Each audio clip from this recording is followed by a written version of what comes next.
Nest on the beat. Dub knowledge.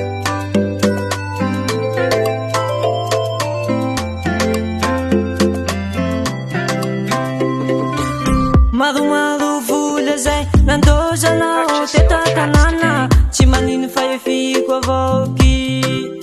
likiala tady akôtrandy alo hatreto io tsy lasa sy trano tsy manatozay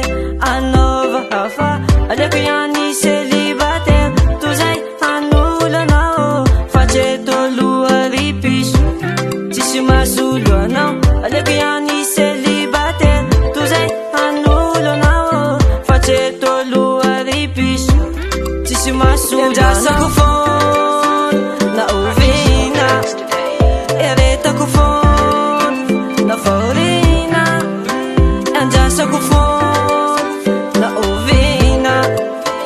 eretako fony na faorina miatongavanao bebe aza mataos fa zao ty tsy amadikanao fa treto alohan'ny foko fa nidigo hoanao fitiavan'io ane chéri tsy kilalao iandrasako fona ianao naho zato tao aleko ihany célibataire tozay hanolonao fa treto aloha ripiso tsisy masolo anao aleko ihany célibataire tozay hanolonao fa treto aloha ripiso tsisy masolo iandrasako fony na ovina eretako fony na faorina andrasako fony na ovina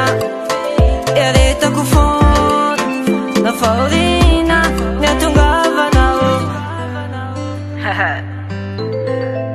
Mbulay mahia Mumki Ekatia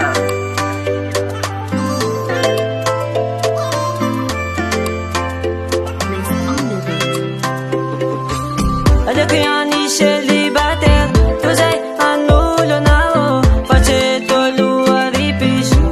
tsisy masolo anao aleko ihany célibataire tozay hanolonao fa treto aloha ripiso